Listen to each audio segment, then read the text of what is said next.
ایک انصاری کا اونٹ بگڑ گیا تھا اور وہ کسی کے قابو میں نہیں آتا تھا بلکہ لوگوں کو کاٹنے کے لیے حملہ کیا کرتا تھا۔ لوگوں نے حضور نبی کریم صلی اللہ علیہ وآلہ وسلم کو مطلع کیا۔ آپ نے خود اس اونٹ کے پاس جانے کا ارادہ فرمایا تو لوگوں نے آپ کو روکنے کی کوشش کی اور فرمایا کہ یہ اونٹ لوگوں کو دوڑ کر کتے کی طرح کاٹ کھاتا ہے۔ پیارے آقا نے ارشاد فرمایا مجھے اس کا کوئی خوف نہیں ہے۔ یہ کہہ کر آپ آگے بڑھے تو اونٹ نے پیارے آقا کے سامنے آ کر اپنی گردن ڈال دی اور آپ کو سجدہ کیا۔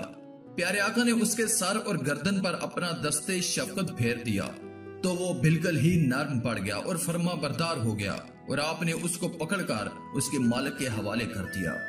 پھر یہ ارشاد فرمایا کہ خدا کی ہر مخلوق جانتی اور مانتی ہے کہ میں اللہ کا رسول ہوں، لیکن جنوں اور انسانوں میں سے جو کافر ہیں وہ میری نبوت کا اقرار نہیں کرتے۔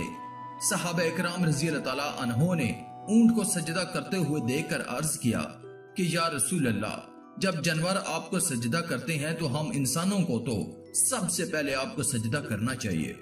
یہ سن کر پیارے آقا نے ارشاد فرمایا کہ اگر کسی انسان کا دوسرے انسان کو سجدہ کرنا جائز ہوتا تو میں عورتوں کو حکم دیتا کہ وہ شوہروں کو سجدہ کیا کریں۔ اسی طرح برگاہ رسالت میں ایک اونٹ اپنی فریاد لے کر حاضر ہوا۔ ایک بار حضور اقدس صلی اللہ علیہ وآلہ وسلم ایک انصاری کے باغ میں تشریف لے گئے۔ وہاں ایک اونٹ کھڑا ہوا زور زور سے چلا رہا تھا۔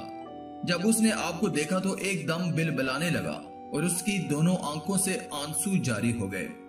پیارے آقا نے قریب جا کر اس کے سر اور کنپٹی پر اپنا دست سے شفقت پھیرا تو وہ تسلی پا کر بالکل خاموش ہو گیا۔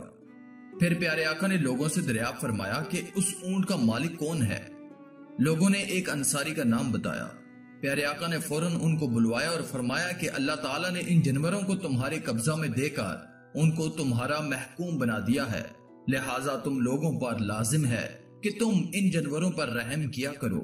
تمہارے اس اونٹ نے مجھ سے تمہاری شکایت کی کہ تم اس کو بھوکا رکھتے ہو اور اس کی طاقت سے زیادہ اس سے کام لے کر اس کو تکلیف دیتے ہو۔ تو دوستو آج کا یہ خوبصورت واقعہ امید ہے آپ کو پسند ضرور آیا ہوگا۔ مزید ویڈیوز کے لیے آپ ہمارے چینل کو سبسکرائب کرنا بالکل مت بھولیے گا۔ شکریہ۔